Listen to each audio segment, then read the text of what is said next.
देखिए, मार्केट्स तो बहुत ज़्यादा क्रैश कर रहे हैं, लेकिन सबको क्या रहता है ना कि क्रैश हो रहा है तो क्या अपना पूरा पोर्टफ़ोलियो बेच दें? क्या सब कुछ बेच के निकल जाएँ, फिर जब नीचे का लेवल मिले तो इन्वेस्टिंग करें? तो देखिए, मैं कुछ पॉइंट्स अभी इस वीडियो में आपको क्लैरिफ़ाई करूँगा, जिससे आप जजमेंट ले पाओगे कि इस तरह के सिनेरियो में हमें क्या करना चाहिए।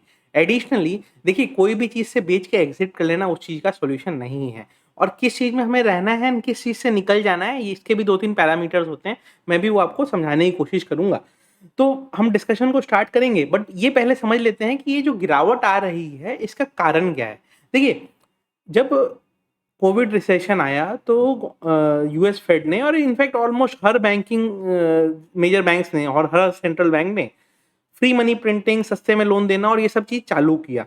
उससे सो दैट इकोनॉमी धीरे-धीरे रिवाइव करे। क्यों? क्योंकि पैसा ज़्यादा रहेगा इकोनॉमी में तो स्पेंडिंग ज़्यादा होगी तो फिर क्या होगा आपका इकोनॉमिक ग्रोथ होता रहेगा। नहीं तो क्या है रिसेशन कोविड के समय पूरा एकदम मार्केट बंद पड़ गया था। सब कुछ बिकना बंद हो गया था। लोग ज़रूरी चीज़ें ही ले रहे थे। क्यों? क्योंकि पता नहीं था ना कि कितने दिन तक कोविड पैंडेमिक चलेगा। वो चीज़ हुई। अब उसके बाद सेंट्रल बैंक्स क्या कर रहे हैं धीरे-धीरे मार्केट से लिक्विडिटी कम कर रहे हैं। अब हुआ क्या था कि कोविड पैंडेमिक के समय और तो कुछ था नहीं, सबने पैसे स्टॉक मार्केट में लगा दिए। इन्वेस्टर्स ने जो इन्वेस्टिंग लोअर लेवल पे करी, अब कुछ लोग बोलेंगे कि सर टाटा स्टील 1500 से गिर के 1000 पे आ गया। आप ये नहीं सोच रहे हो कि 300 में भी किसी ने उसको खरीदा था ड्यूरिंग पैंडेमिक, ठीक है? तो आप ये समझो कि 300 में खरीदा था, 700 में भी बहुत लोगों ने खरीदा था एंड वो फिर वहाँ कहाँ तक शूट किया 1500 तक शूट किया। अब वो 1000 पे आ भी गया है, तो जो नीचे में खरीदा हुआ है उसको अगर पैसे लौटाने हैं अपने बैंक को या फिर सेंट्रल बैंक को या फिर अपनी कंट्री में उसको लौटाने हैं, तो वो पैसे निकालेगा ही ना। वही चीज़ें अभी चल रही हैं एंड वो साइकिल होता है। एक बार पैसे निकल जाएँगे, वीक हैंड जितने भी हैं या फिर लेवरेज्ड मनी जिसको हम बोलते हैं, जो लोन लेके लगाया हुआ पैसा है, वो मार्केट से धीरे-धीरे निकल जाएगा। उसके बाद जब अर्न किया हुआ पैसा आएगा, मतलब ये बैंक को पैसे लौटा दिए गए, बट अब सिस्टमैटिक चैनल से लोगों की सैलरी के थ्रू या लोगों का जो अर्न किया हुआ पैसा है, वो धीरे-धीरे जब मार्केट में आएगा, फिर से मार्केट अपवर्ड साइकिल लेगा। तो जैसे लास्ट वीक भी मैंने एक वीडियो बनाई थी कि रेट बढ़ने से, इंटरेस्ट रेट बढ़ने से, एक बार मार्केट शॉक लेता है, 1 वीक के लिए डाउन होगा, 2 वीक के लिए डाउन होगा, फिर रिवर्स ऊपर का जर्नी स्टार्ट करता है। एंड अभी जो रेट हाइक का साइकिल है, ये रुकने वाला नहीं है, ये रेट हाइक का साइकिल चलते रहेगा। मैं अभी आपको एक बुक रिकमेंड करूँगा, the little book on common sense investing.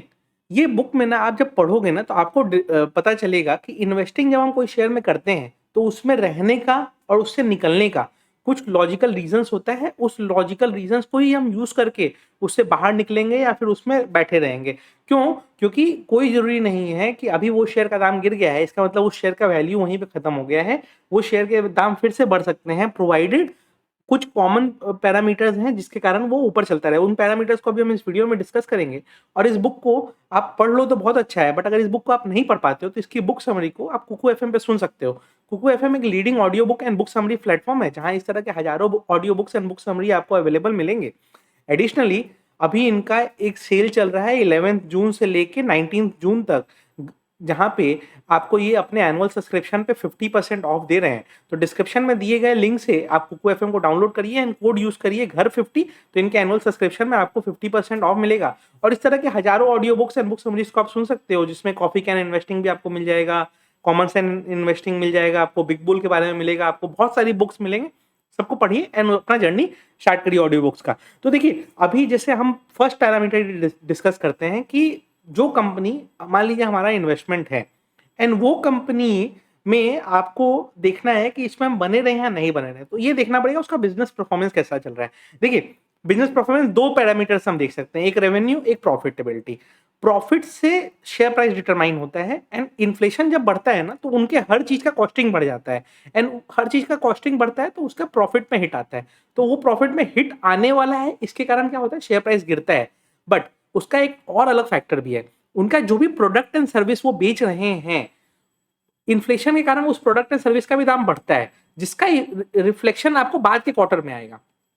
क्यों? क्योंकि मान लीजिए अभी आपने जो प्रोडक्ट्स प्रोड्यूस किए वो पहले प्रोड्यूस हुए हैं एंड पहले जब प्रोड्यूस हुए हैं तो उसमें कम कॉस्ट के मटेरियल्स यूज हुए हैं और इस बार आप सेल्स कर रहे हो तो आपका क्या होगा कि प्रॉफिट एक बार के लिए आपको दिखाई देगा कि हाँ ठीक है स्टैग्नेंट है, बट नेक्स्ट क्वार्टर में आपका रॉ मटेरियल का कॉस्ट बढ़ेगा लेकिन सेल्स का वैल्यू भी बढ़ेगा। क्यों? क्योंकि इन्फ्लेशन है तो आप भी अपना प्रोडक्ट एंड सर्विस का दाम बढ़ाओगे, राइट? हर चीज में एप्लीकेबल नहीं होता है, बट मैक्सिमम चीज़ों में ये एप्लीकेबल होता है कि अगर कॉस्ट ऑफ मटेरियल बढ़ता है तो चीज़ों का दाम बढ़ता है।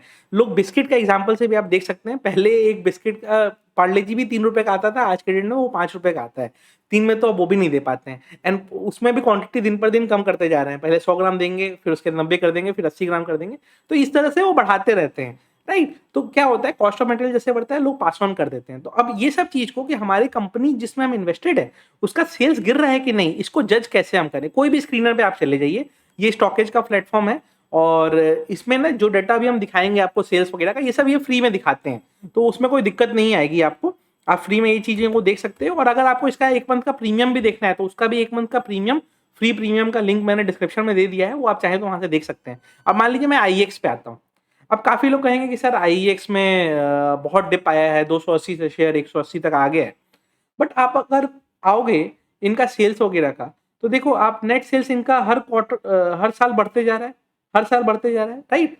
तो अब बढ़ तो हर साल ही रहे हैं ना, कंटिन्यूअसली बढ़े जा रहा है इनका अपना सेल्स वगैरह। इसी तरह गोइंग फॉरवर्ड भी बढ़ते रहेगा। क्यों? क्योंकि जो प्रोडक्ट्स बेच रहे हैं उसका बढ़ते ही रहेगा दिन पर दिन। अब हमें क्या ध्यान रखना है, देखिए 2-3 चीज़ें हमें ध्यान रखनी पड़ती हैं, उसी बेसिस पे हमें जजमेंट लेना पड़ता है।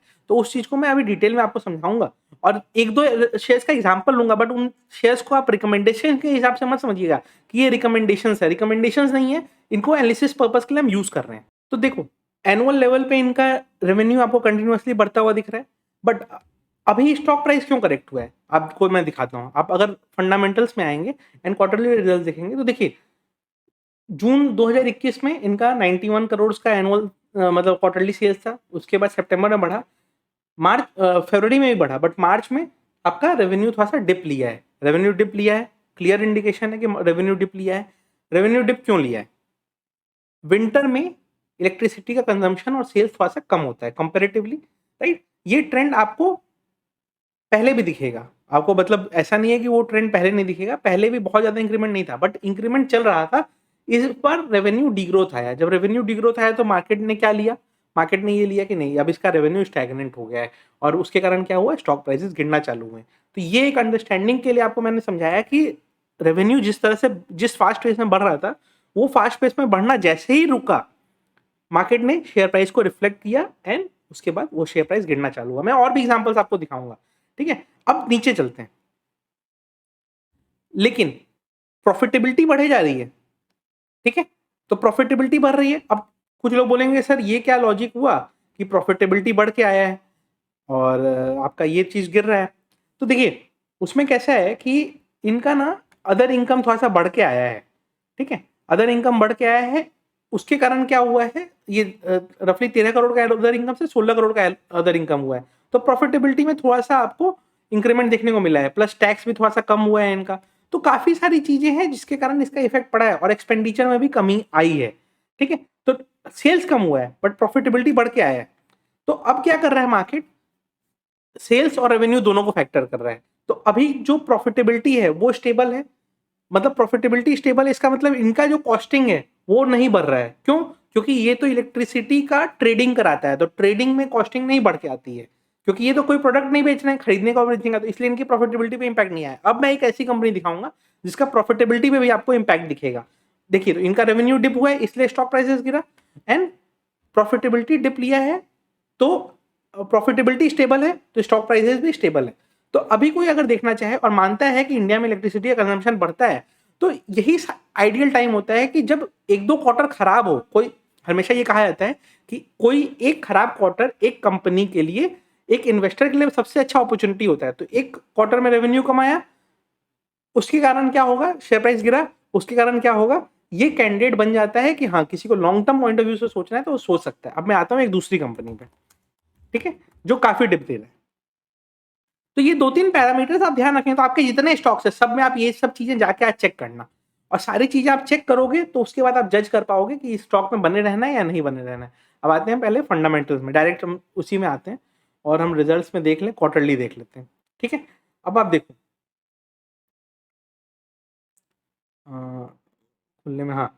सो आप देखो, इनका नेट सेल्स बढ़े जा रहा है, 60,000 करोड़ से 69,000 करोड़ हुआ है। क्यों? क्योंकि इनका जो प्रोडक्ट ये बेचते हैं उसके दाम बहुत बढ़ गए थे। तो तो मार्च क्वार्टर में दाम बढ़ा हुआ आपको मिला, बट इनका प्रॉफिटेबिलिटी देखो आप बढ़ा नहीं है, उल्टा सितंबर क्वार्टर में जो 12,000 करोड़ प्रॉफिट था उससे 9,400 हुआ, अभी वो 9,600 के आसपास है, तो प्रॉफिटेबिलिटी में इंक्रीज नहीं है।